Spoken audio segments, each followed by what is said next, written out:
యేసే నామమునకే మహిమ కలుగును గాక.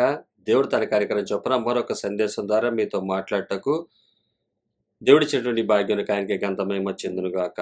చిన్న ప్రార్థన ద్వారా ఈ కార్యక్రమం ప్రారంభించుకుందాం. పరలోకమందున మా తండ్రి, నామమున స్తోత్రం. దయగల రాజా, ప్రేమగల మా దేవ, కృపామయుడు నాయన, సమాధానకి అధిపతి, మా సృష్టికర్త మా దేవ, నీ వర్తమానం చేత మాతో మాట్లాడమని ఈ కార్యక్రమం ఆదించాలి వరకు మీరు నాయకులు నడిపించండి. ఈ వర్తమానం అర్థం అవటకు సహాయం చేయమని, నీ కొరకు ఎదురు చూస్తూ ముందు సాటో సహాయం చేయమని యేసునామమున నడుచున్నాం పరమ తండ్రి. ఆమేన్.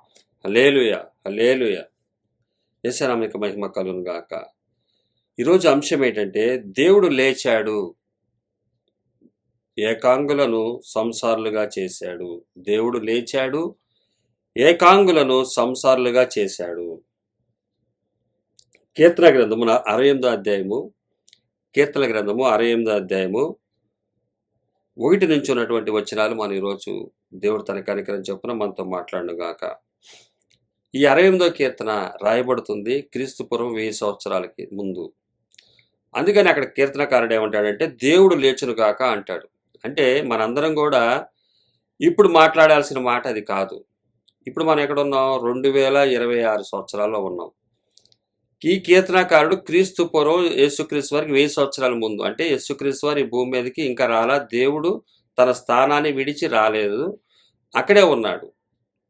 పరమందు ఉన్నటువంటి ఆ తండ్రి అయినటువంటి దేవుడు రాలేదు. రాబోతున్నటువంటి దేవుని గురించి తెలిసినటువంటి ఆయన వస్తున్నటువంటి దేవుడు చేయబోతున్నటువంటి కార్యమును, ఆయన లేచి తన స్థానం నుంచి విడిచి వస్తూ చేయబోతున్నటువంటి కార్యం ఏంటంటే, 68వ అధ్యాయము 6వ వచనంలో, దేవుడు ఏకాంగులను సంసారులుగా చేయువాడు. దేవుడు దేనికి లేచి వస్తున్నాడు? అక్కడి నుంచి ఏకాంగులుగా ఉన్నటువంటి మనలను పెళ్లి చేసుకోవటానికి రాబోతున్నాడు. అందుకనే కీర్తనాకారుడు ఏం చెప్తున్నాడు? క్రీస్తు వారికి పూర్వం 1000 సంవత్సరాల పూర్వం ఏం చెప్తున్నాడు? దేవుడు లేచును గాక, రావాలి. భర్తగా మార్పు చెందబోతున్నటువంటి క్రీస్తు వారిని, అంటే వధువు సంఘాన్ని, ఈ యొక్క విషయమై ఆయన వివాహము చేసుకొనబోతున్నటువంటి సంఘమును, ఏకాంగులుగా ఉన్నటువంటి కన్యకను ఆయన వివాహాన్ని చేసుకునే మార్గాన్ని సుగమనం చేయటానికి తన స్థానాన్ని విడిచొస్తున్నాడు. ఇది కీర్తనకారుడి యొక్క ముఖ్య ఉద్దేశం 68వ అధ్యాయం రాయటం గల కారణం. అందుకనే అంటున్నాడు ఆయన, అంటే యేసుక్రీస్తు వారికి పూర్వం ఉన్నటువంటి 1000 సంవత్సరాల పూర్వం ఉన్నటువంటి కీర్తనకారుడు దావీదు గారు ఏమంటున్నాడంటే, దేవుడు లేచి తన స్థానం విడిచి రావాలి. అలా రాగలు గాక, అంటే లేచును గాక, దేవుడు లేచును గాక, అలా వచ్చును గాక అన్న ఉద్దేశం చెప్తున్నాడు. ఎందుకంటే అలాగే ఎందుకు వస్తున్నాడంటే, ఏకాంగులను సంసారులుగా చేయడానికి వస్తున్నాడు ఆయన. అంటే భర్తగా ఆయన ఈ భూమి మీద కష్టించి కష్టపడి పరిశుద్ధతను కలిగినటువంటి భార్యనుగా ఆయన సిద్ధపరిచి, రక్షణ అనుగ్రహించి సిద్ధపరిచి, ఆయన వివాహం చేసుకునే స్త్రీగా సంఘముగా ఏర్పాటు చేసుకుంటకు, ఆయన పవిత్రమైనటువంటి సంఘంగా ఏర్పాటు చేసుకుంటకు రాబోతున్నాడు. ఇప్పుడు మనం అందరం కూడా ఏకాంగులుగా ఉన్నాము. సంసారులుగా చేయువాడు దేవుడు. ఏకాంగులను సంసారులుగా చేయువాడు ఆయన. ఏకాంగులను సంసారులుగా చేయబోటానికి రాబోతున్నాడు. అందుకని అంటున్నాడు ఆయన, రావాలి, వచ్చును గాక అంటున్నాడు. ఈరోజు మనం ఏం మాట్లాడాలి? రెండవ రాకడ గురించి. రానైనటువంటి భర్త అయినటువంటి క్రీస్తు కొరకు ఎదురు చూస్తున్నటువంటి సంఘంగా ఉండి, భర్త కొరకు ఎదురు చూస్తున్నటువంటి స్త్రీగా, అంటే ప్రదానము చేయబడినటువంటి స్త్రీగా ఎదురు చూస్తూ ఉండాలి సంఘం. సంఘం అంటే ప్రతి ఒక్కరూ వస్తారు. అలాగే ఆయన కొరకు, ఆయన రాకడ కొరకు సిద్ధపడుతూ, ఈ లోకంలో ఉన్నటువంటి అపవాదికి అంతకుముందు భార్యలుగా బ్రతికినటువంటి, బానిసలుగా బ్రతికినటువంటి మనము ఇప్పుడు పరిశుద్ధుడైనటువంటి ఆయనలో పవిత్రతలోనికి వచ్చినటువంటి మనము, పవిత్రమైనటువంటి మార్గంలో, పరిశుద్ధమైన మార్గంలో నడిపింపబడుతున్నటువంటి మనము వరుడైనటువంటి యేసుక్రీస్తు వారి రాకడ కొరకు ఎదురు చూడాలి. ఈ కీర్తనాకారుడు 1000 సంవత్సరాల ముందున్నటువంటి కీర్తనాకారుడు ఉద్దేశం ఏంటి? అలాగా సంసారులుగా మార్చడానికి, పరిశుద్ధమైన కన్యకగా మార్చబోతున్నటువంటి యేసుక్రీస్తు వారిని చూస్తూ చెప్తున్నాడు. ఆయన రావాలని కోరుకుంటున్నాడు. వచ్చి ఆయన చేయబోయే కార్యాన్ని గురించి చెప్తున్నాడు. ఇక్కడ ఏకాంగులను సంసారులుగా చేయడానికి వస్తున్నాడు ఆయన ఇక్కడికి. ఈ భూమి మీద ఈ వాక్యాన్ని పట్టుకుని అనేకులు అనేక విధాలుగా తమకు ఇష్టం వచ్చినట్టుగా రాబడి మార్గాన్ని వెతుక్కునేవారు అనేక రకాలుగా దీన్ని విశ్లేషించవచ్చు, ఏదన్నా చేయొచ్చు. ఎందుకంటే వారికి ఉన్నటువంటి ఆ లోకాశ దాన్ని బట్టి దేవుడు ఈ వాక్యాన్ని వివాహ విషయాల్లో మనలను ఒంటరిగా ఉండటం ఇష్టం లేదు, మనం భార్య భర్తలుగా ఉండడానికి నువ్వు నీ గురించి ఆయన ఇట్లా చేశాడని చెప్తున్నారు. కానీ ఇక్కడ చెప్పబడుతుంది ఏంటంటే ఆత్మీయ అర్థంగా ఉన్నటువంటి విషయం ఇది, శరీరానికి ఆపాదించుకోవడానికి కాదు. ఇది ఆత్మీయ స్థితిగా, ఆత్మీయులంగా క్రొత్త సృష్టి, ఆత్మ సృష్టి. అది ఆ ఆత్మ సృష్టిలో ఆయన చెప్తున్నటువంటి మాట ఏంటంటే ఏకాంగులను సంసారులుగా చేయువాడు దేవుడు లేచును గాక. అంటే ఇంకా దేవుడు లెగలేదు, ఆయన స్థానాన్ని విడిచి రాబోతున్న యేసుక్రీస్తు తండ్రి అయినటువంటి దేవుని గురించి తెలియజేస్తున్నాడు కీర్తనకారుడు. వస్తే ఆయన చేయబోతున్నటువంటిది ఏంటంటే ఏకాంగులను సంసారులుగా చేయువాడు, ప్రధానంగా చేసుకుని పవిత్రమైనటువంటి కన్యకగా సిద్ధపరిచి చేసుకున్నటువంటి కన్యకను ఎలాగైతే సిద్ధపాటు చేయాలో ఆయన తెలియపరిచినటువంటి ఒక మార్గం ఉంది, అది చూపించడానికి రాబోతున్నాడు, అది రక్షణ ఇవ్వబోతున్నాడు. అందుకనే చెప్పబడుతుంది ఈ అధ్యాయంలో వచ్చినటువంటి మాటలు మనం చూసినట్లయితే దేవుడు తన స్థానాన్ని విడిచి లేచి వచ్చి ఏకాంగులను సంసారులుగా చేయవాడు అంటే ప్రదానం చేసుకోబోతున్నాడు. ఈ రక్షణ, ఆయన ఇచ్చే రక్షణను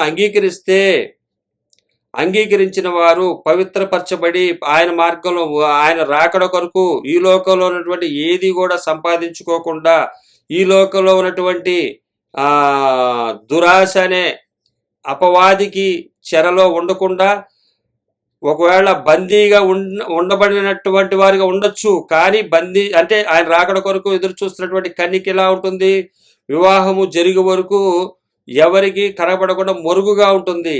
అలాగే ఆయన సిద్ధపరిచినటువంటి సంఘం కూడా మరుగుగా ఉండాలి. ఏకాంగులను సంసారులుగా చేయటానికి రాబోతున్నటువంటి యేసుక్రీస్తు వారిని గురించి స్తుతిస్తున్నటువంటి కీర్తన ఇది. దేవుడు లేచునుగాక, ఆయన శత్రువులు ఏమవుతారంటే చెదరిపోతారు. దేవుడు లేచిన తర్వాత ఆయన శత్రువులు చెదరిపోతారు. దేవుడు లేచి ఏం చేయబోతున్నాడు ఇక్కడ రాయబడుతుంది. లూకాసు వార్త 1వ అధ్యాయము 75-76 వచనాలు. మనము శత్రుల చేతుల నుండి విడిపింపబడి మన జీవితకాలం మధ్య నిర్భయులమై ఆయన సన్నిధిని పరిశుద్ధముగాను నీతిగాను ఆయనను సేవింపను అనుగ్రహించుటకును ఈ రక్షణను కలుగజేసెను. దేవుడు లేచునుగాక, ఆయన లేచి వస్తున్నటువంటి పరిస్థితి ఏంటంటే మనము శత్రుల చేతుల నుండి విడిపింపబడి, మనమేమవుతామంటే శత్రుల చేతుల నుంచి మనం విడిపింపబడి మన జీవితకాలం మధ్య నిర్భయులమై ఉంటాం. మనం నిర్భయంగా జీవిస్తాం. ఇంకా శత్రువులు బానిసత్వం ఏముండదు. ఈ భూమి మీద బానిసలుగా బ్రతకము. ప్రదానము చేయబట్టడానికి, ఏకాంగులను సంసారులుగా మార్చడానికి, ప్రదానము చేయబట్టడానికి మనము ఆయన ఏర్పాటు చేసుకోబోతున్నాడు. నిర్భయంగా మనం ఇంకా నా భర్త నేను చేసుకోపోయే భర్త పరిశుద్ధుడని ఎలాగైతే ఆ కన్యక ఎదురు చూస్తూ కూర్చుంటుందో ఆ ప్రదానం చేయబడినటువంటి స్త్రీ, అలాగే వధువు సంఘం కూడా ఎదురు చూస్తూ ఉంటుంది. ఎదురు చూస్తూ ఆయన కొరకు, ఆయన రాకడ కొరకు ఎదురు చూసే సంఘంగా నేను మార్చబోతున్నాను. ఈ మాటలు మీరు వినండి శ్రద్ధగా చెప్తున్నాడు. మనము శత్రుల చేతుల నుండి విడిపింపబడతాము. అపవాది అనే ఆ బానిసత్వంలో మనం ఉన్నాము. ఈ లోక సంపదతోటి, ఈ లోకంలో ఉన్నటువంటి ఎందుకు ఉపయోగము లేనటువంటి స్థితిలో ఒకరికొకరు దూషించుకుంటూ మోసగాళ్ళుగా ఉన్నటువంటి స్థితి ఏదైతే ఉందో అటువంటి పరిస్థితి ఉండదు. సత్యమైనటువంటి వరుడికి ప్రదానము చేయటానికి, ఆయన ప్రధానంగా చేయటానికి, ప్రదానం చేసుకునటానికి ఆయన రాబోతున్నాడు. విడిపింపబడుతున్నాము. శత్రువుల చేతుల నుంచి విడిపింపబడి మన జీవిత కాలమంతయు నిర్భయులంగా ఇంకా బానిసత్వంలో ఉండనటువంటి స్థితి, ఆయన సన్నిధిని పరిశుద్ధంగాను నీతిగాను ఆయనను సేవింపను. మనం పరిశుద్ధంగాను నీతిగాను ఆయనను సేవింపను.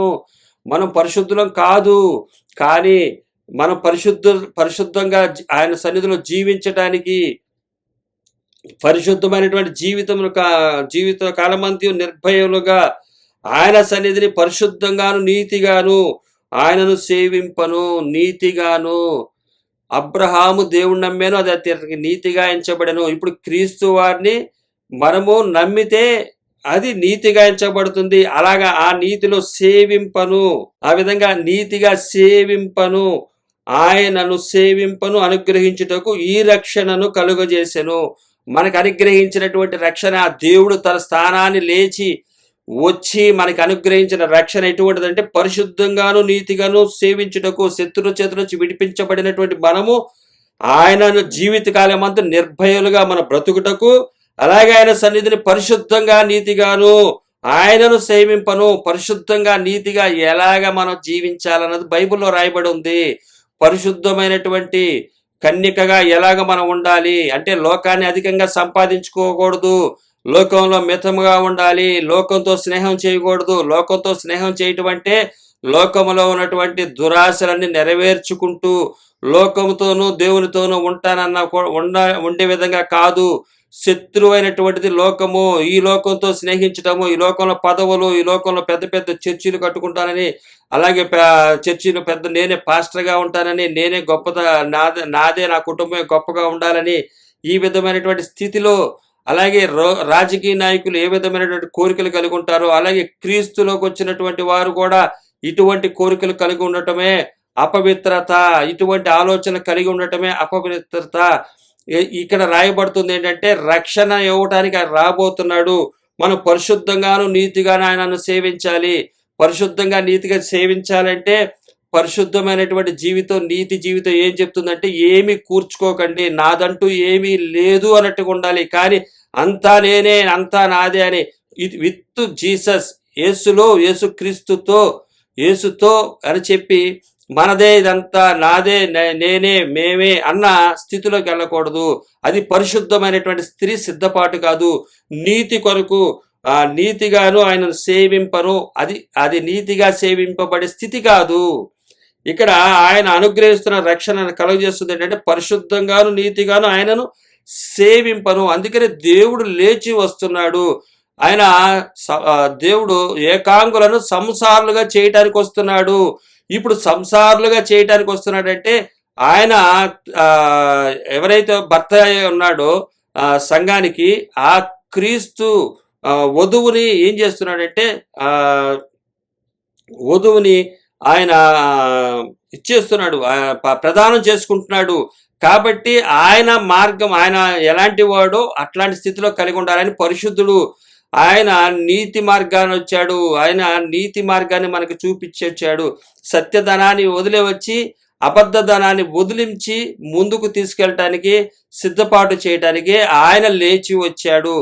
ఏకాంగులను సంసారులుగా చేయటానికి వచ్చాడు. ఈ లోకంలో వివాహం కాకముందు లోకంతో స్నేహం కలిగి ఉన్నటువంటి స్త్రీ ఏదైతే ఉందో ఆ స్త్రీ ఇక నుంచి ప్రదానం చేయబడిన దగ్గర నుంచి పరిశుద్ధంగాను నీతిగాను ఆ వరుడు కోసం ఎదురు చూస్తుంది. అటువంటి స్థితి కలిగించడానికి రాబోతున్నటువంటి క్రీస్తుని గురించి కీర్తనాకారుడు వివరంగా తెలియజేస్తున్నాడు.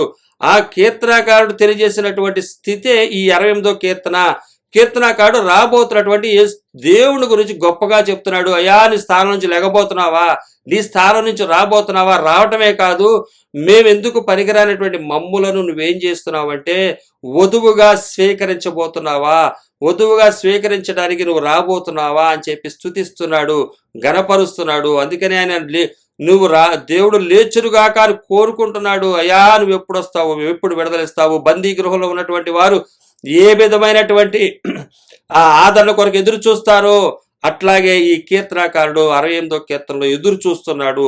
ఎప్పుడు వస్తాడా, రాబోతున్నటువంటి ఆయన్ను చూసి మహిమపరుస్తున్నాడు. ఆయన నామాన్ని బట్టి గణపరుస్తున్నాడు.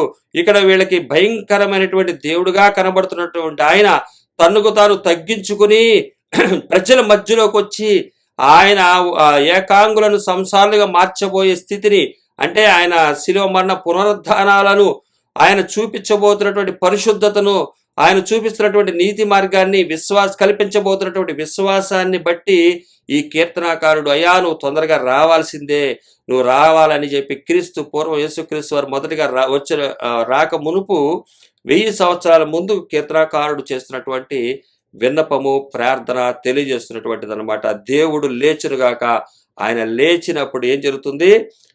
లూకాసు వార్త 1:75-76 వచనం మనం చదివిన మాటలో మనము శత్రుల చేతుల నుండి విడిపింపబడి, ఆయన వచ్చిన తర్వాత ఇక్కడ రాయబడుతున్నటువంటి మాటలు, లూకాసు వార్తలో ఆయన వచ్చినటువంటి సందర్భంలో వచ్చినటువంటి మాటలు, ఇక్కడ రాయబడుతున్న మాటలు ఏంటంటే, మనము శత్రుల చేతులని విడిపింపబడి మన జీవిత కాలం అంతా నిర్భయులమై, దేవుడు లేచి వచ్చిన తర్వాత జరుగుతున్నటువంటి కార్యాలు ఇక్కడ చెప్తుంది. ఆయన సన్నిధిని పరిశుద్ధంగాను నీతిగానే ఆయన సేవింపును అనుగ్రహించుటకును ఈ రక్షణను మనకు కలుగజేసెను అని ఇక్కడ రాయబడుతున్నటువంటి విషయం మనం చూడగలం క్రీస్తు వచ్చిన తర్వాత.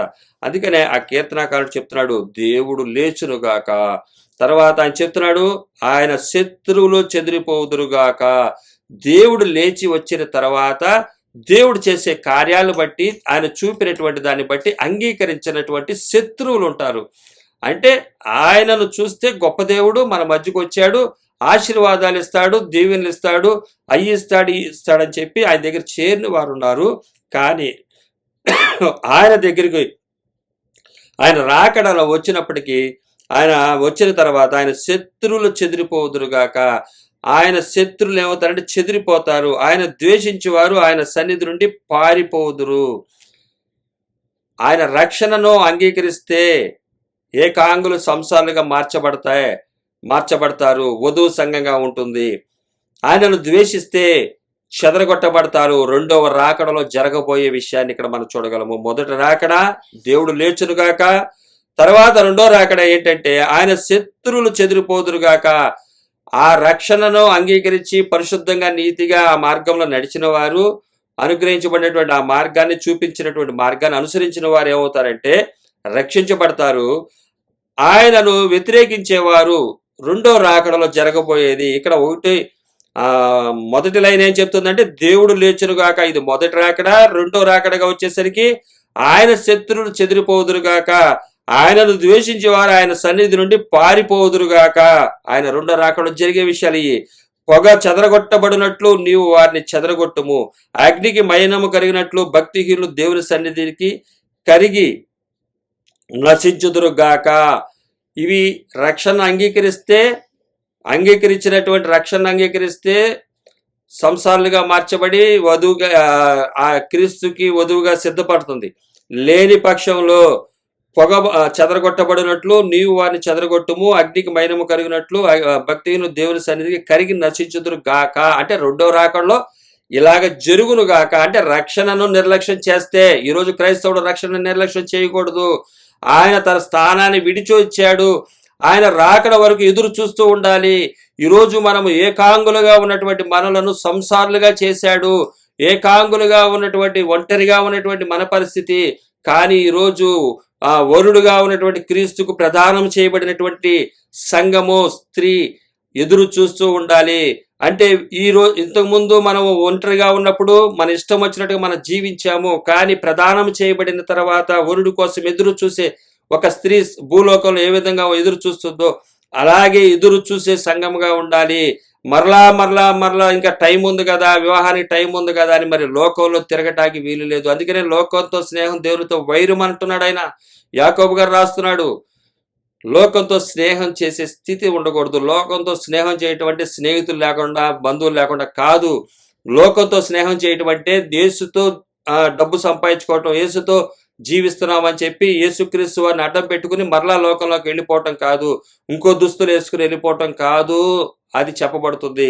అందుకనే అంటున్నాడు, రెండో రాకడ విషయం కూడా చెప్తున్నాడు. మొదటలో నువ్వు రావటం మంచిది, అలాగే రెండో రాకడలో కూడా రావటం మంచిది. ఇట్లాంటి రక్షణని నీ స్థానాన్ని వదిలి నేను చూస్తే కాదు, నీ మహిమ వేరేవారు అంటే మోషే చూస్తేనే, మోషేకు ఉన్నటువంటి నీ మహిమ, నీతో మాట్లాడినటువంటి మోషే మొహం మీద నీ మహిమ ప్రకాశిస్తుంది. ఆ ప్రకాశాన్ని చూస్తేనే తట్టుకోలేక జనాలు చచ్చిపోతారని చెప్పి మోషే తన ముఖం మీద కర్చీఫ్ వేసుకున్నాడు, ఒక క్లాత్ అడ్డం పెట్టుకున్నాడు. ఆ మహిమనే తట్టుకోలేని పరిస్థితిలో అట్లాంటి దేవుడు నువ్వు, అటువంటి దేవుడు అయినట్టుగా నువ్వు డైరెక్ట్ గా భూమి మీదకి వచ్చి మరీ దీనంగా, అంటే భూమి మీద యేసుక్రీస్తు వారు బ్రతికినంత దీన స్థితి లేదు. ఎంత గొప్ప దేవుడో, ఆయన చూస్తే చచ్చిపోతాము. చూస్తే కాదు, ఆయన ఊరికే కొద్ది ప్రకాశానికే మనం తట్టుకోలేము. అటువంటి ఆయన తనను తాను తగ్గించుకుని రాబోతున్నటువంటి స్థితి ఎంత గొప్పదో అని ఎరిగినటువంటి ఈ కీర్తనాకారుడు చెప్తున్నాడు, అయ్యా నువ్వు లేచునుగాక, నీ రక్షణ నిర్లక్ష్యం చేస్తే వారు చెదరగొట్టబడతారు, వాళ్ళు నీకు శత్రువులు అయిపోతారు, వారి నువ్వు పొగ చెదరగొట్టబడినట్లు, కీర్తన గ్రంథం 68:2, పొగ చెదరగొట్టబడినట్లు నీవు వారిని చెదరగొట్టుము, అగ్నికి మైనము కరిగినట్లు భక్తిహీనులు దేవుని సన్నిధికి కరిగి నశించుదురుగాక. ఈ రక్షణను నిర్లక్ష్యం చేస్తే వీళ్ళ పరిస్థితి ఇది. అలాగే నీకు రక్షణను అనుసరించే వారికి ఉన్నటువంటి గొప్పతనం ఏంటో చెప్తున్నాడు, నీతిమంతులు సంతోషించుదురుగాక. నీతిమంతులు ఏం చేస్తారంటే సంతోషిస్తారు. నీతిమంతులు విశ్వాస మూలంగా బ్రతుకును, రాబోతున్న వరుడి కొరకు ఎదురు చూసే నీతిమంతులు వీళ్ళు. వారు దేవుని సన్నిధికి ఉల్లసించుదురు, దేవుని సన్నిధిని ఉల్లసించుదురుగాక, వారు మహదానందము పొందుదురుగాక. ఇది ఆయన రక్షణను అంగీకరించినటువంటి పరిస్థితి. అయితే ఇప్పుడున్న పరిస్థితి ఏంటంటే, మనం చేయవలసినటువంటి పరిస్థితిని ఏం చెప్తున్నాడంటే, ఇప్పుడు దేవుని గురించి పాడుడి, ఆయన నామమును బట్టి స్తోత్రగానము చేయుడి. ఆ దేవుని గురించి ఇప్పుడు పాడండి. ఎంత గొప్ప దేవుడు, కృపాసత్యంగా మారబోతున్నాడు. చూస్తే తట్టుకోలేనటువంటి దేవుడు, బ్రతకలేనటువంటి మనము, ఆయన ఇప్పుడు ఎట్లా మారబోతున్నాడంటే కృపాసత్యంగా మారబోతున్నాడు, ప్రత్యక్షం కాబోతున్నాడు. ఈ విషయాలు జ్ఞప్తి చేసుకోండి. ఆయన తనకు కలిగినటువంటి మహిమను విడిచి మన మధ్యకు వస్తున్నాడు, మన మధ్యలో ఉండబోతున్నాడు. దీన్ని బట్టి మీరు స్తుతించండి, దీన్ని బట్టి మీరు గణపరచండి. ఈ భూమి మీద దీనస్థితిలో ఉన్నారంటే ఆయనకి మించిన దీనస్థితి ఎవ్వరూ లేరు. ఆయన ఫస్ట్ నుంచి లాస్ట్ వరకు కూడా అదే దీనస్థితిని కొనసాగించినటువంటి వాడిగా మనం యేసుక్రీస్తు వారు చూడొచ్చు. ఆయన కృపా సత్యమును బట్టి మీరు ఇప్పుడు స్తోత్రగానము చేయండి. వాహనం ఎక్కి అరణ్యంలో ప్రయాణము చేయి, దేవుని కొరకు ఒక రాజ్య మార్గాన్ని సిద్ధం చేయండి.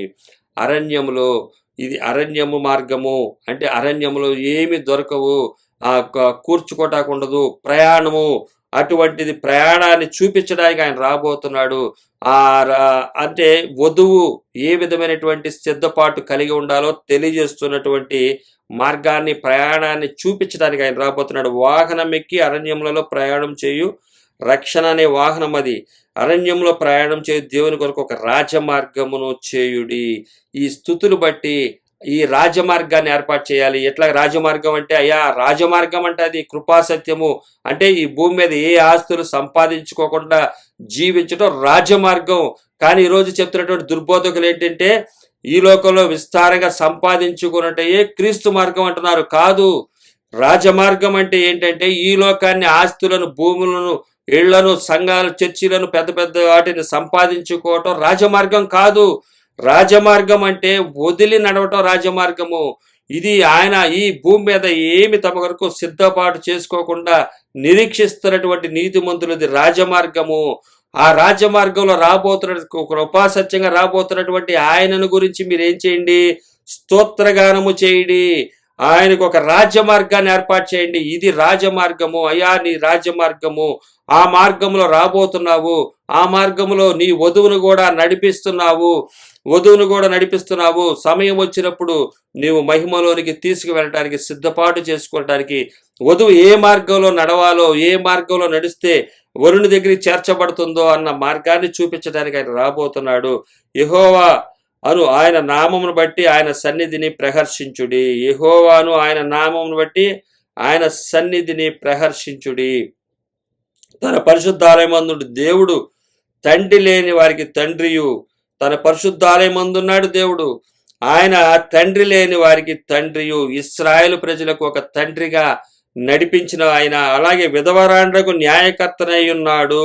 రాబోతున్నటువంటి విషయంలో చూసినట్లయితే విధవరాళ్లకు న్యాయకర్తగా ఉన్నాడు. భర్త లేనటువంటి స్థితిలో ఉన్నటువంటి వారికి, అలాగే భర్త లేని స్థితిలో ఉన్నటువంటి వారికి, అలాగే ఏకాంగులను కూడా, అందుకని అంటున్నాడు దేవుడు ఏకాంగులను సంసారులుగా చేయువాడు. విధవరాండ్రను ఆయన వివాహము అంటే పరిశుద్ధతలోనికి నడిపించబోతున్నాడు. విధవరాండ్రు అంటే వారు భర్త చనిపోయినటువంటి వారు, ఏకాంగులు, అలా వివాహం జరగనటువంటి వారు, అంటే ఏకాంగులుగా ఉన్నటువంటి వారు, అది విధవరాండ్ర అవ్వచ్చు. అంటే విధవరాండ్ర అంటే ఈ లోకం చేత ఈ లోకంలో నుంచి ఈ లోకం చేత విడవబడిన వారు అవ్వచ్చు, అలాగే ఈ లోకంతో స్నేహం చేస్తున్నటువంటి వారు అవ్వచ్చు. ఏకాంగులు వాళ్ళు, వారికి ఇప్పుడు భర్త లేడు, విధవరాండ్రమైనటువంటి పరిస్థితి, భర్త లేకుండా ఉన్నటువంటి స్థితి వారు ఉన్నారు, అంటే పేదలు ఉన్నారు, అలాగే ఏకాంగులుగా ఉన్నటువంటి వారు ఉన్నారు. వీరందరినీ కూడా ఆయన ఈ బానిసత్వం నుంచి విడిపించి సంసారులుగా మార్చబోతున్నాడు. నిరీక్షణ ద్వారంగా మారుస్తున్నాడు. నిరీక్షణ లేదు వీళ్ళకి, ఏకాంగులుగా ఉన్నారు, నిరీక్షణ లేదు. ఈ లోకంలో ఉన్నటువంటి చూస్తే కొంతవరకే 70-80 సంవత్సరాల వరకే ఇక్కడ కనబడుతుంది. కానీ అసలైనటువంటి జీవితం ఉన్నది అని తెలియపరుస్తున్నటువంటి ఆయన ఇవ్వబోతున్నటువంటి నిత్యరాజ్యాన్ని గురించి చెప్తున్నాడు. ఏకాంగులను సంసారులుగా చేయవాడు, ఏకాంగులను సంసారులుగా చేయబోతున్నాడు. ఇప్పుడు ప్రదానము చేసుకొనబోతున్నాడు. ఆ ప్రదానము చేయబడుతున్నటువంటి వారిగా ఆ సంఘముగా కూడి ఉన్నట్లయితే ఆయన రాకడలో వరుడుగా, ఆయన రాబోతున్నటువంటి రాకడలో వధువు సంఘాన్ని ఆయన నిత్యత్వానికి నడిపించబోతున్నాడు. ఇది దీని గురించి తెలియపరుచినటువంటిదే ఈ మాటలు. ఆయన బంధింపబడిన వారిని విడిపించి వారిని వర్ధిల్ల చేయువాడు.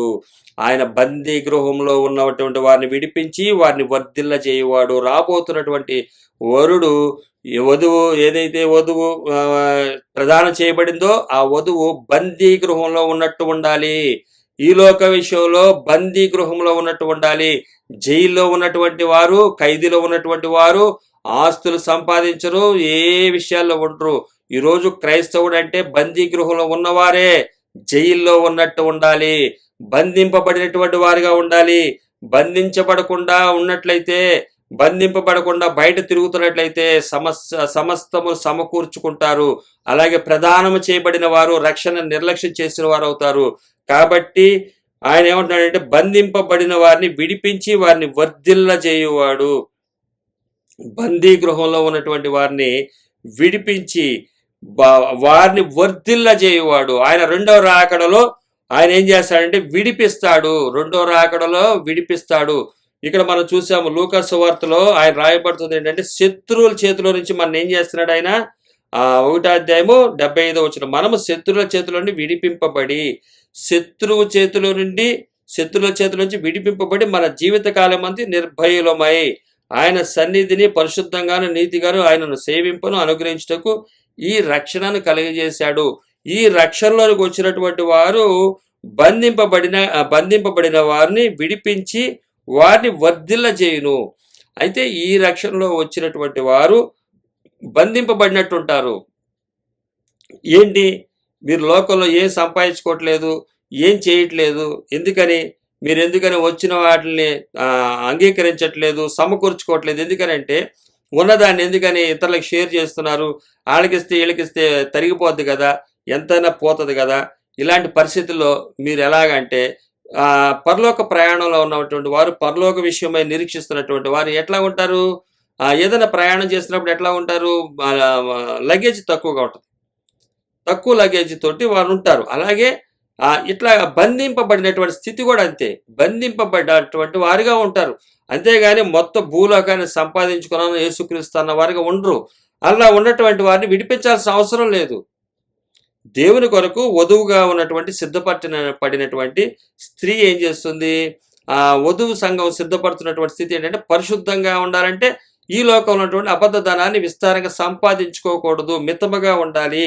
మితముగా ఉండి భ్రష్టత్వంలో పడిపోకుండా ఉండాలి. భ్రష్టత్వాన్ని కలిగజేసి అబద్ధధనాన్ని కూర్చుకోకూడదు. ఆ విధంగా ఉన్నటువంటి వారు బందీ గృహంలో ఉంటారు. కూర్చుకోకుండా ఉన్నటువంటి వారు బందీ గృహంలో ఉంటారు. అలా రాకడ వరకు ఎదురు చూస్తున్నట్లయితే విడిపించి వారిని వర్ధిల్ల చేయువాడు. ఇంకా అక్కడి నుంచి వర్ధిల్లుతాం. వధువు ఎప్పుడైతే వివాహమైన తర్వాత అక్కడ నుంచి వధువు కుటుంబము, సంసారం ఏమవుతుంది, అభివృద్ధి చెందుతుంది. పిల్లలు, అలాగా బంధుత్వాలు ఇవన్నీ పెరుగుతాయి, వర్ధిల్లుతారు అనమాట. ఇదంతా ఇప్పుడు బంధింపబడినటువంటి స్థితిలో వధువు ఉండాలి. వధువు సంఘము ఎలా ఉండాలి, మితముగా ఈ లోకంలో ఉండి తనకు కలిగినటువంటి దాన్ని వినియోగించుకుంటూ రాకడ కొరకు ఆయన వరుడు కొరకు ఎదురు చూస్తూ ఉండాలి. విశ్వాసఘాతకుల పరిస్థితి ఏంటో చూడండి. విశ్వాసఘాతకులు నిర్జల దేశమందు నివసించుదురు.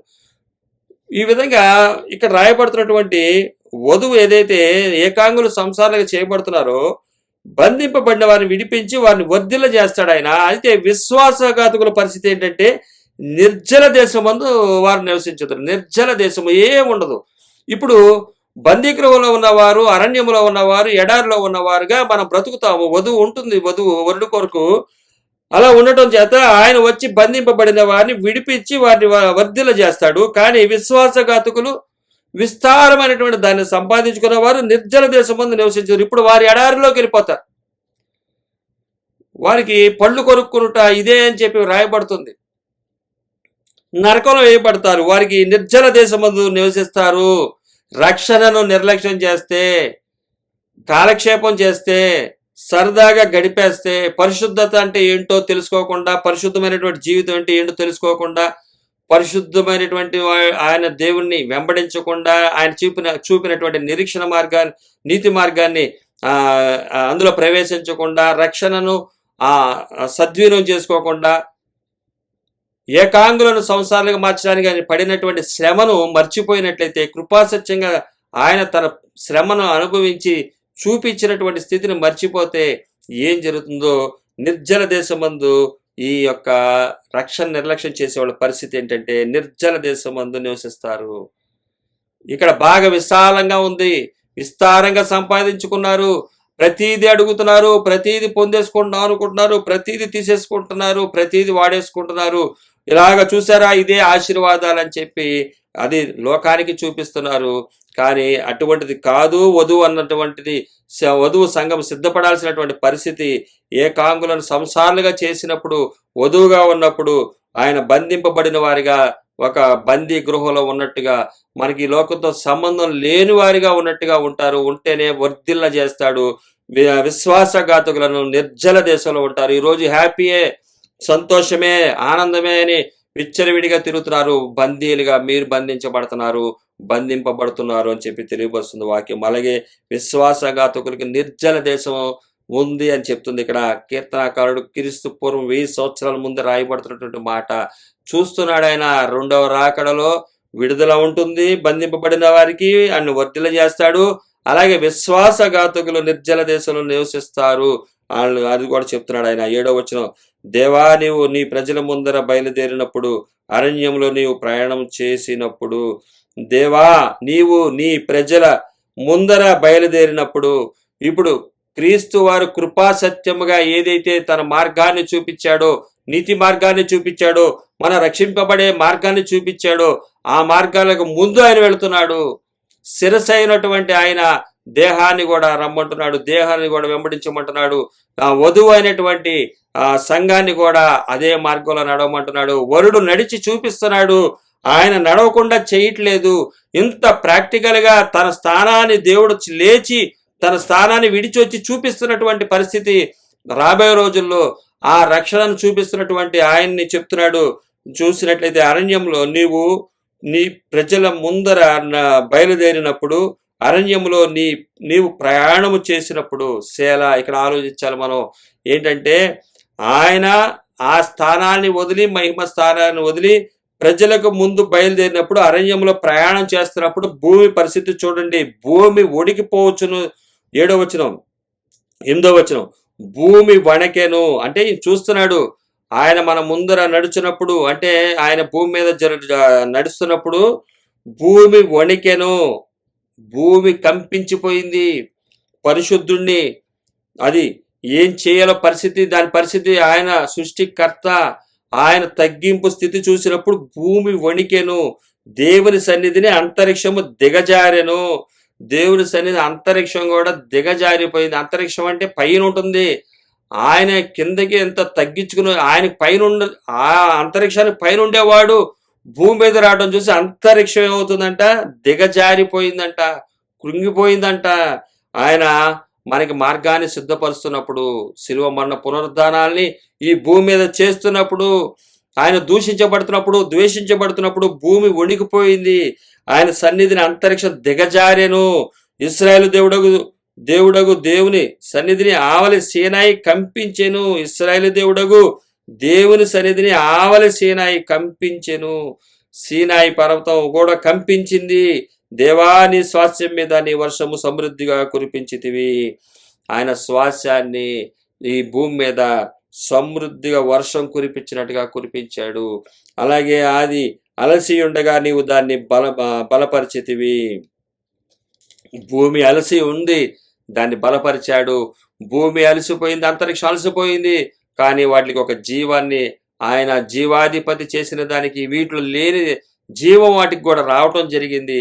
అలాగే నీ సమూహము 9-10 వచనం, నీ సమూహములో దానిలో నివసించును.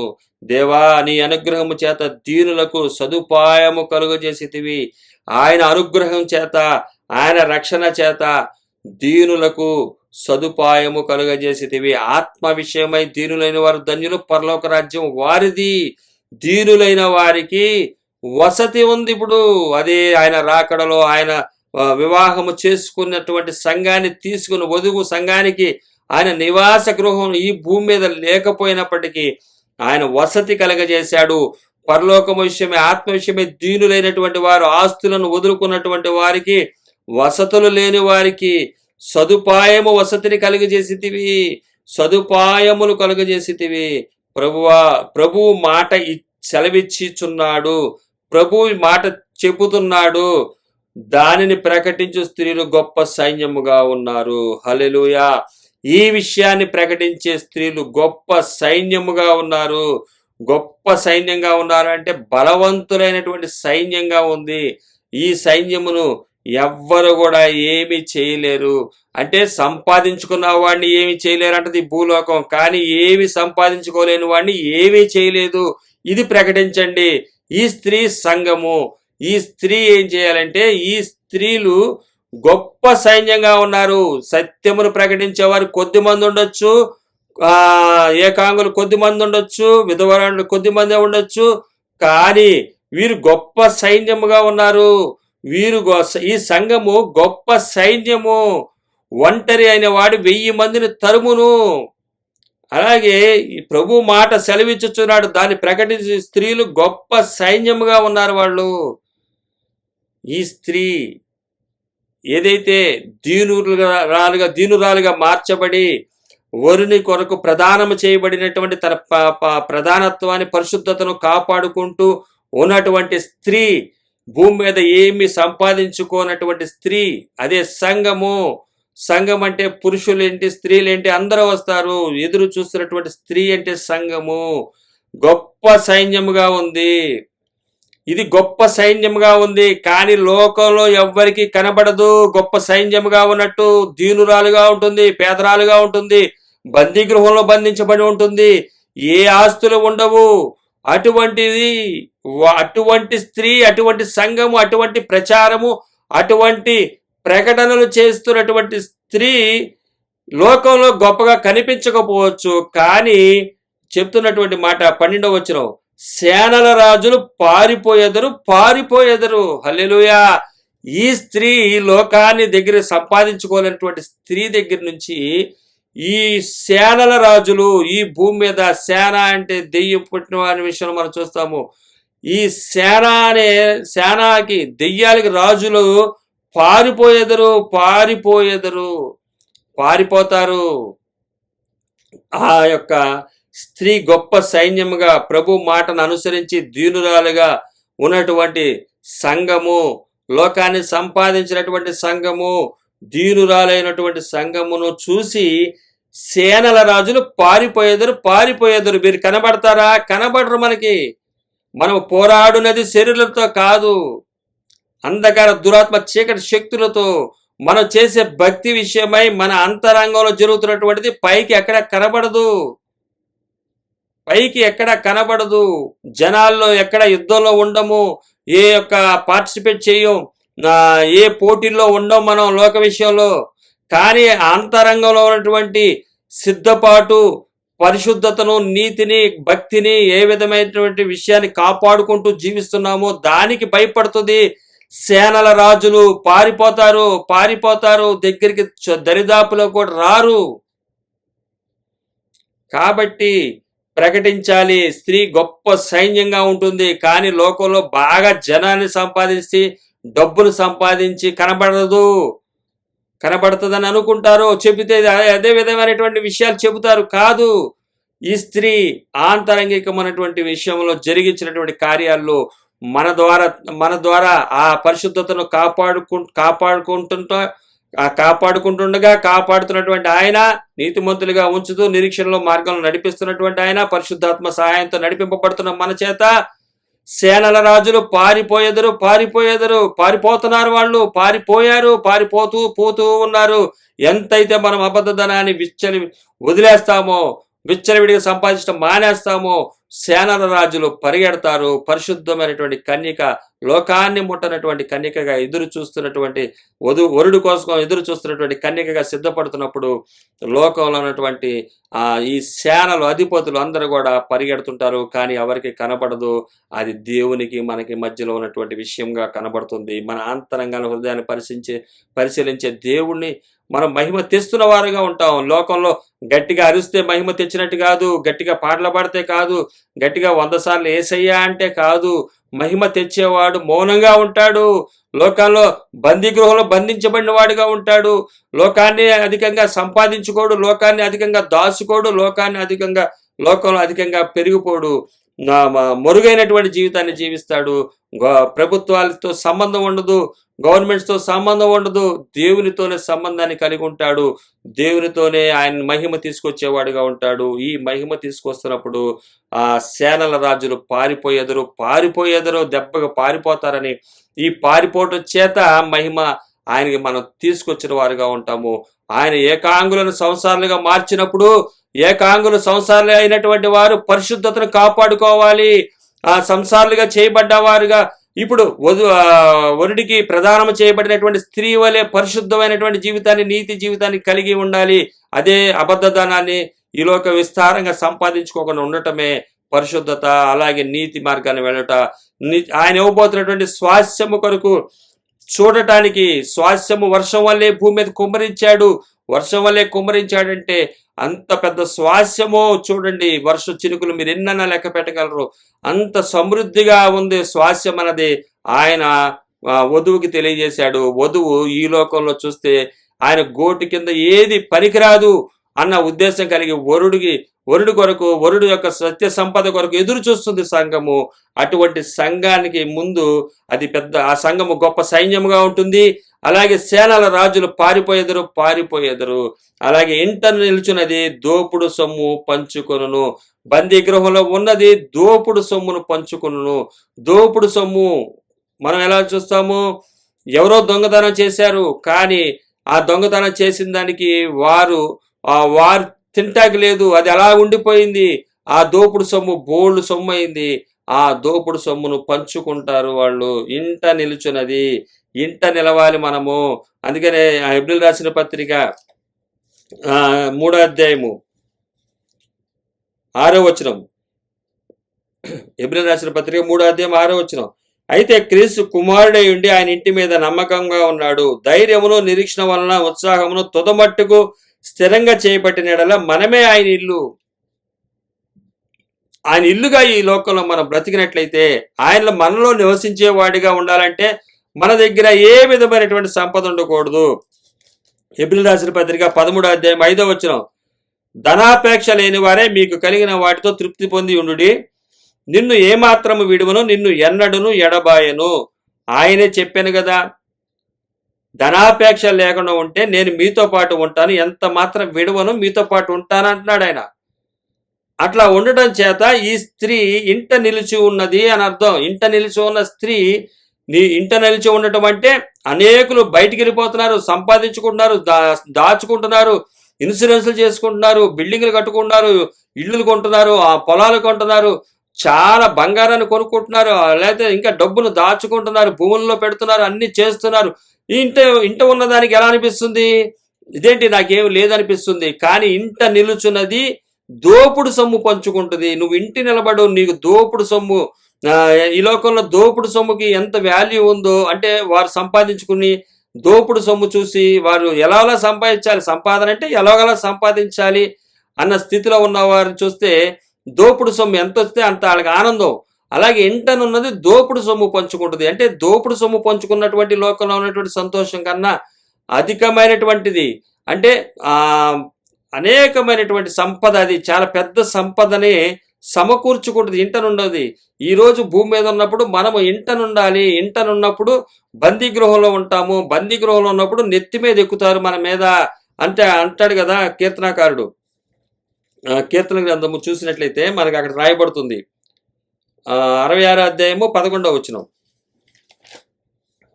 కీర్తన గ్రంథము, నీవు బందీ గృహములలో మమ్మును ఉంచితివి, మా నడుముల మీద గొప్ప భారము పెట్టితివి. మమ్మల్ని ఇంట్లో ఉంచటం గొప్ప భారం అది.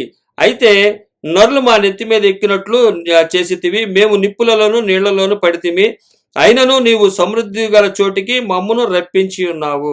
మేము ఈ బందీ గృహంలో ఉన్నప్పుడు మా నెత్తి మీద ఎక్కుతున్నారు జనాలు, మా నడుములు ఒంగిపోతున్నాయి, మా పరిస్థితులు ఇదైపోతున్నాయి, అయినప్పటికీ కూడా నీవు మమ్మల్ని సమృద్ధి గల చోటికి రప్పించి ఉన్నావు. మాకు తెలుసు ఈ బందీ గృహంలో ఉన్నప్పుడు ఇది తాత్కాలికమే, ఇది కొంచెం కాలమే, ఈ కొంచెం కాలమే శ్రమలు, ఈ కొంచెం కాలం ఈ బాధలు అన్నది మాకు తెలుసు. తర్వాత మేము సమృద్ధి గల చోటికి మమ్మల్ని ఏం చేశావు, రప్పించి ఉన్నావు. ఈ జనాలు చూసినట్టయితే మేము బందీ గృహంలో ఉంచబడ్డామని, మా నడుములు వంగిపోయాయని, ఆ నడుముల మీద గొప్ప భారం పెట్టితివని, నరులు మా నెత్తి మీద ఎక్కినట్లు చేసేటివి.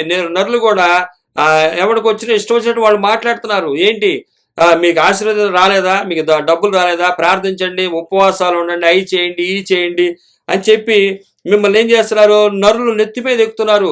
నరులు ఏం చేస్తున్నారంటే నెత్తి మీద ఎక్కినట్లు చేస్తున్నాం. ఎందుకంటే ఏమి సంపాదించుకోకపోబట్టి నరులు నెత్తి మీద ఎక్కుతున్నారు. కానీ క్రైస్తవుడు బందీ గృహంలో ఉన్నవాడు. అందుకనే ఇక్కడ రాయబడుతుంది 69వ కీర్తన 33వ వచనం, యెహోవా దరిద్రుల మొర ఆలకించువాడు, యెహోవా దరిద్రుల మొర ఆలకించువాడు, ఖైదులో ఉంచబడిన తన వారిని ఆయన తృణీకరించేవాడు కాడు. ఖైదీలో ఉన్నటువంటి వారిని ఆయన ఏం చేయడు, తృణీకరించేవాడు కాదు.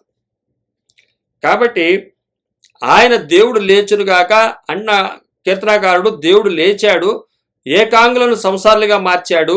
ఏకాంగులు ఇప్పుడు సంసారులుగా మార్చబడ్డారంటే ఆయన రాకడ కొరకు వధువుగా సిద్ధపరిచి ఉన్నాడు.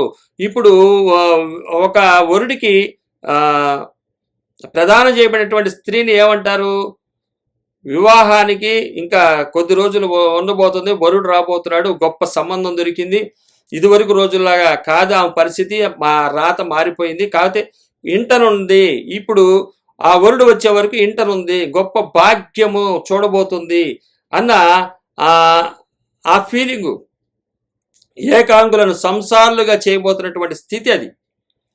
ఆ విధంగా వరుడు కొరకు ఎదురు చూస్తున్నటువంటి స్త్రీని మనం చూడగలము. అందుకని అంటుంది, ఇంట నిలుచున్నది దోపుడు సొమ్ము పంచుకొనును. ఈ 12వ అధ్యాయం వరకు 12వ వచనం వరకు మనం చూద్దాం. 68వ కీర్తనలో రాయబడుతున్నటువంటి 1 నుంచి 12 వరకు ఉన్నటువంటి వచనాలు బట్టి మనం ఇప్పుడు బందీ గృహంలో ఉన్నాము. మన ఇష్టం వచ్చినట్టు బౌండరీస్ దాటి వెళ్ళిపోకూడదు. జైలు గోడలు దాటి వెళ్ళిపోతే ఏమవుతుంది, అధిక శిక్ష పడుతుంది. తప్పించుకుని తిరగచ్చు, 100 సంవత్సరాల వరకు దొరకపోవచ్చు. 100వ సంవత్సరంగా దొరికిన తర్వాత శిక్ష విధించబడుతుంది. 7 అంతలు కఠిన కారాగార శిక్ష విధించబడుతుంది. బౌండరీస్ దాటకూడదు. వరుడు కొరకు ఎదురు చూస్తూ ఉండాలి. ఈ వాక్యం ఇలా చెప్తుంది. కానీ లోకస్తులు వాడుకుంటుంది వివాహాల విషయాల్లో, వివాహాన్ని అన్ని విధాలుగా వివాహ వ్యవస్థని తారుమారు చేస్తున్నటువంటి స్థితిలో మనం చూస్తున్నాం. వివాహాన్ని ఆయన ఎంత శ్రమించి వధువుని సిద్ధపరిచాడో, ఈ వర్తమానాన్ని కీర్తనాకారుడు రాసిన దాన్ని, ఆ వాక్కుని దాన్ని అంటే దాన్ని సరైనటువంటి పద్ధతిగా వినియోగించుకోకుండా, ఆత్మరక్షణ కొరకు వినియోగించుకోకుండా, లోక పోషణ కొరకు, లోకంలో ధనాన్ని సంపాదించుకోవటం కొరకు, లోకంలో విచ్చలవిడిగా బతకడం కోసం ఇప్పుడు మనం చూసినట్లయితే ఈ యొక్క విషయాన్ని ఉన్నది ఉన్నట్టుగా మనం మాట్లాడుకున్నప్పుడు దేవుని నామం మహిమపరచబడుతుంది. ఉన్నది ఉన్నట్టుగా మనం అనుసరించడానికి ఉపయోగపడుతుంది. రక్షణను కొనసాగించాలనుకుంటారో నిర్లక్ష్యం చేస్తారో మీరు నిర్ణయం తీసుకోవచ్చు. మన నిర్ణయం తీసుకోవడం కుదురుతుంది ఇట్లా ప్రకటించబడితే. అదే దీన్ని ఒక ఏదో పెద్ద సినిమాలాగో తీసి ధనాన్ని సంపాదించుకుంటే దానివల్ల వచ్చే ఉపయోగం ఏం లేదు. అబద్ధ ధనం ఇంకా విస్తారంగా పెరుగుతుందే తప్ప ఆత్మ రక్షించబడదు. కాబట్టి రక్షణను నిర్లక్ష్యం చేయమాకండి. దేవుడు లేచాడు, ఇంకా లేచునుగాక, మరొక్కసారి లేచే ఈ కార్యాలు చేయనుగాక, అవి చేయనుగాక అని చెప్పి ప్రార్థన చేయమాకండి. అది ప్రార్థన, అది ఆయన అంగీకరించడు. ఇక్కడ మనం చూసినట్లయితే 12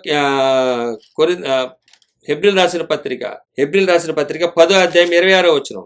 మనము సత్యమును గూర్చి అనుభవ జ్ఞానము పొందిన తరువాత బుద్ధిపూర్వకంగా పాపము చేసినడలా పాపమునకు బలి ఇక ఉండదు గాని న్యాయపు తీర్పునకు భయముతో ఎదురు చూచుటయు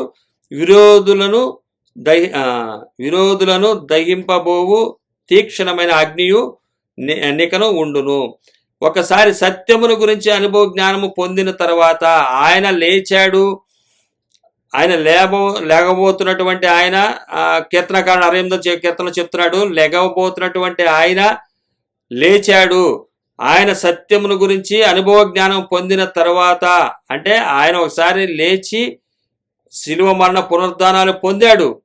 పొందిన తర్వాత అనుభవ జ్ఞానము పొందిన తర్వాత సత్యమును గురించి, ఆ విషయాలు సత్యమును గురించినటువంటి అనుభవ జ్ఞానం పొందిన తర్వాత బుద్ధిపూర్వకంగా పాపం చేసినడలా, అంటే బుద్ధిపూర్వకంగా అంటే లోకంలో వచ్చి మరలా ఆ అబద్ధధనాన్ని సంపాదించుకోవటం కోసం ఇంకోటి కోసము మరలా బుద్ధిపూర్వకంగా మరలా ఏంటంటే పాపము చేసినడలా బలి ఇకను ఉండదు కానీ ఇంకా మరలా ఆయన మరణించి తిరిగి లేవటం ఉండదు. మీరు ఇప్పుడేం చెప్తున్నారు? దేవుడు లేచునుగాక, శత్రులు చెదిరిపోదురుగాక అంటున్నారు. తెలియకుండా మీకు మీరే లేచినటువంటి దేవుణ్ణి మరలా సిలువ వేయాలి, మరలా వచ్చి ఆయన మీ ఇంట్లోకి వచ్చి చేస్తాడు, మీకు అది చేస్తాడు, ఇది చేస్తాడు అని చెప్పి అబద్ధధనం కోసం సంపాదించుకోవడం కోసం మాట్లాడటం, బుద్ధిపూర్వకంగా మళ్ళీ పాపం చేస్తున్నారు. అది సత్యము అన్నది చెప్పబడింది.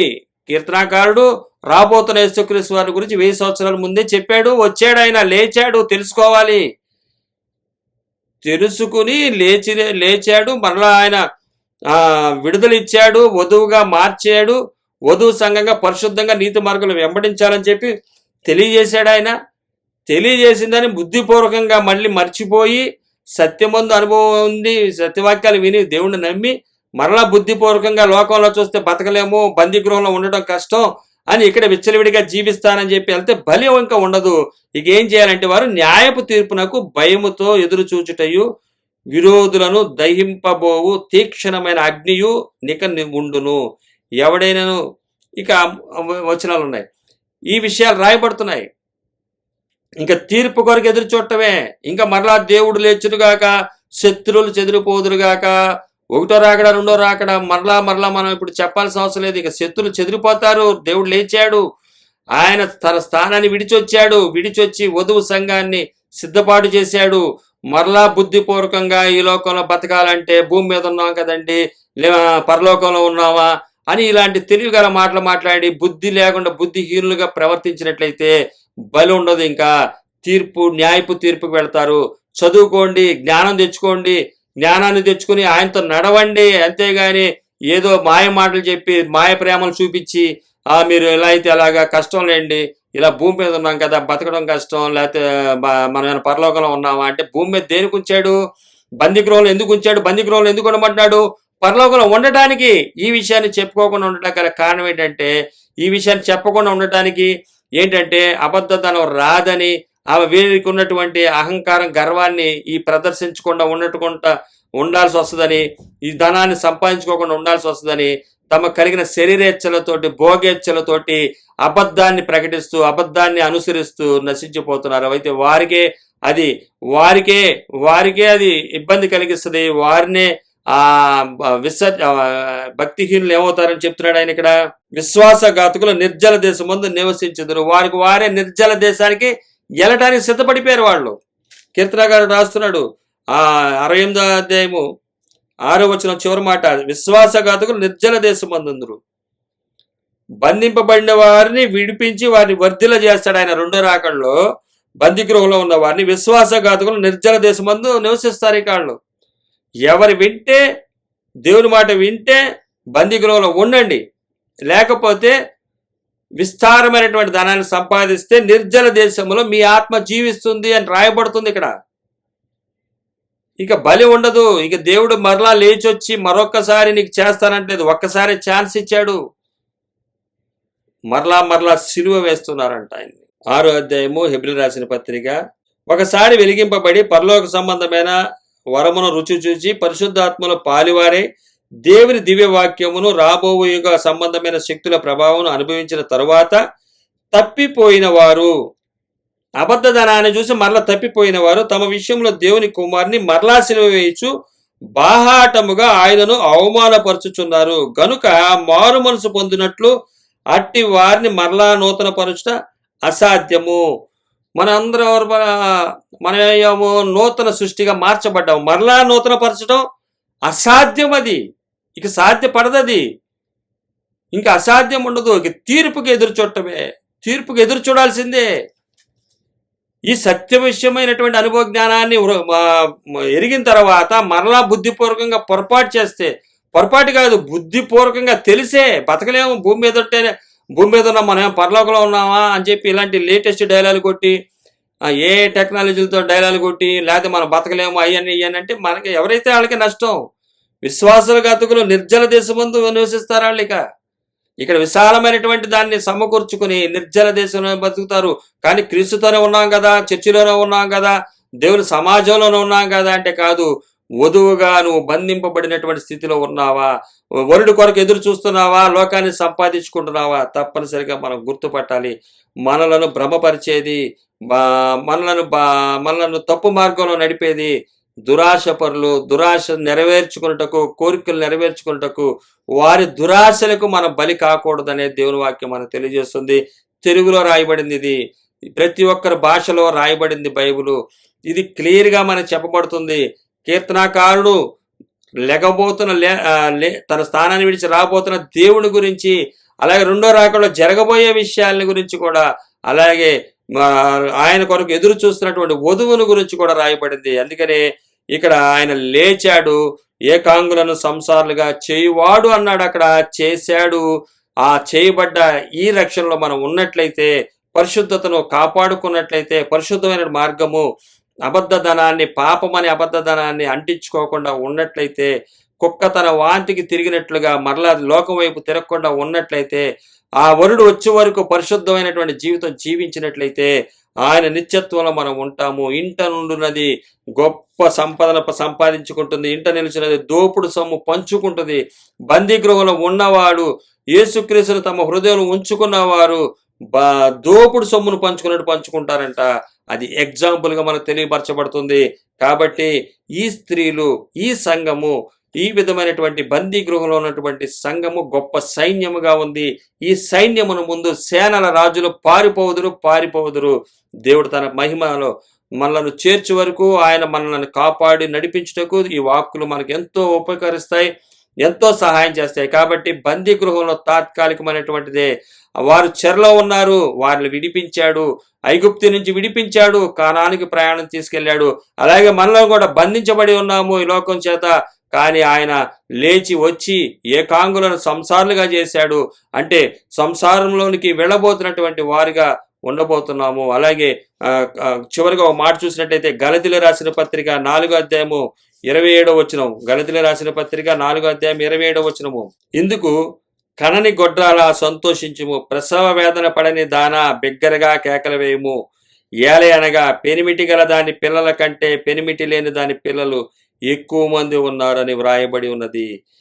కనని గొడ్రాల సంతోషించుము, ప్రసవ వేదన పడిన దానా బిగ్గరగా కేకలు వేయము. ఏలయనగా పెనిమిటి లేని దాని పిల్లల కంటే పెనిమిటి గల దాని పిల్లల కంటే పెనిమిటి లేని దాని పిల్లలు ఎక్కువ మంది ఉన్నారు. పెనిమిటి కలిగిన వారు మనము. కాబట్టి మనకంటే రక్షణను పొందుకోలేని వారు ఎక్కువ ఉన్నారు, రక్షణ లేని వారు ఎక్కువ మంది ఉన్నారు. వారు పెనిమిటి లేని దాని పిల్లలు ఎక్కువ మంది ఉన్నారు. వారికి పెనిమిటి లేడు, వారు ఈ లోకానికే దేవుడికి అని చెప్పి అనుకుంటున్నారు. ఈ లోకము ఉండదు, దేవుడు ఉండడు. పెనిమిటి లేని వారు ఎక్కువ మంది ఉన్నారు. పెనిమిటి గల దాని పిల్లలు కొద్ది మంది. ఏలైనగా పెనిమిటి దాని గల పిల్లలు కంటే పెనిమిటి లేని దాని పిల్లలు ఎక్కువ ఉన్నారు. పెనిమిటి గలవారుగా ఉంటారా? అది లోకమా లేకపోతే పరలోకమా? పరలోక భర్త రాబోతున్నటువంటి భర్త కొరకు ఎదురు చూస్తావా? సిద్ధపడి ఉంటావా? వధువుగా బందీ గృహంలో ఉండి ఆయన కొరకు నిరీక్షిస్తావా? లేకపోతే ఈ లోకంలో ఉన్నటువంటి భర్త ఉన్నాడని చెప్పి అనుకుని అది చివరికి అది ఉండదు, వాళ్ళే ఎక్కువ ఉన్నారని చెప్పబడుతుంది వాక్యము. కాబట్టి అవేర్నెస్తో మనం ఉండాలి. సంసారులుగా మార్చడానికి ఆయన వచ్చాడు, వధువుగా మార్చాడు. ఆ వరుడు కొరకు ఎదురు చూసేవారుగా మనం ఉండాలి. ఇది లోకానికి రిచ్చిగా వాడుకుని లోకం వైపు తిప్పితే డబ్బులు వస్తాయేమో కానీ పరలోకం అయితే రాదని దేవుడు వాక్యం తెలియజేస్తుంది. అలాగ మీరందరూ కూడా ఈ సత్యవాక్యాన్ని అలా వినియోగించుకోకుండా వరుడుగా ఆయన వచ్చి కష్టపడినటువంటి స్థితిని దేవుడు లేచి వచ్చి మనలను సంసారులుగా చేయటానికి ఎంత శ్రమించాడో ఆ శ్రమను గుర్తెరిగి జాగ్రత్తగా మనం ఉన్నట్లయితే నిత్యత్వంలో మనం ఉంటాము.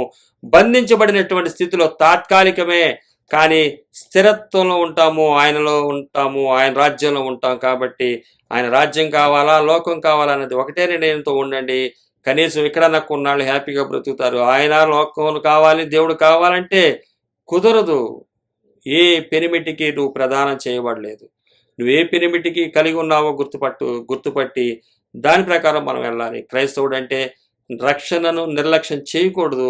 ఆయన ఇచ్చిన రక్షణ చిన్న విషయం కాదు. దేవుడు లేచాడు, ఏకాంగులను సంసారులుగా చేశాడు అన్నది మనం 2026 సంవత్సరాల నుంచి వింటున్నటువంటి మాటే. కీర్తనాకారుడైతే 1000 సంవత్సరాల ముందు రాబోతున్న ఆయన గురించి లేచును గాక అన్నాడు, సంసారులుగా చేయబడుదురు అన్నాడు.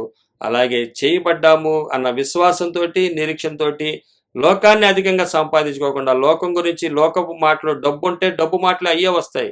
కాబట్టి లోకపు మాటలు కాదు కావాల్సింది. శ్రమ అయిన ఇబ్బంది అయిన బందీ గృహమైనను బంధింపబడిన వారిగా ఉన్నప్పటికీ కూడా ఇంట నిలుచున్నది గొప్ప సైన్యముగా ఉంటుంది. ఇంట నిలిచినది దోపుడు సొమ్ము పంచుకుంటుంది. ఆయన ఇంటిలో నిలిచి ఉన్నట్లయితే దోపుడు సొమ్ముగా తీసుకొచ్చి ఆయనే ఇస్తానంటున్నాడు. కాబట్టి ఈరోజు బందీ గృహంలో ఉన్నటువంటి మనలను విడిపించటానికి ఆయన త్వరలో రాబోతున్నాడు.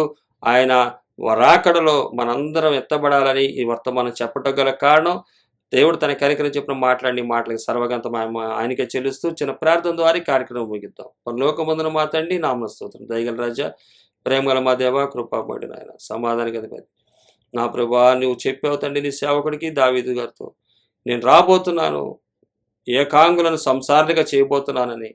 అలాగే నాయన వచ్చి చేసావు తండ్రి. నాయన ఈ రక్షణ నిర్లక్ష్యం చేస్తే తప్పించుకున్నట్టు కష్టం తండ్రి. నాయన తప్పిపోకూడదని నాయన ఈ రక్షణ మాకు అనుగ్రహించిన ఈ రక్షణ ఆనందాన్ని ఇతరులకు కూడా తెలియజేయటకి ఇచ్చినటువంటి భాగ్యనికి ఇస్తుంది. అయ్యా ఆయన వెచ్చబడాలి, మేము తగ్గబడాలి. అయ్యా ఎంతో తగ్గించుకుని మాకు అర్థం ఓటకు సహాయం చేస్తావు. అలాగే విన్నవారు కూడా అర్థం ఓటకు సహాయం చేయం.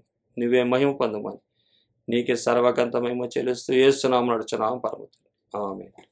హల్లెలూయా, హల్లెలూయా, హల్లెలూయా. సర్వగంత మహిమ యేసుకే చెందును గాక. ఆమేన్.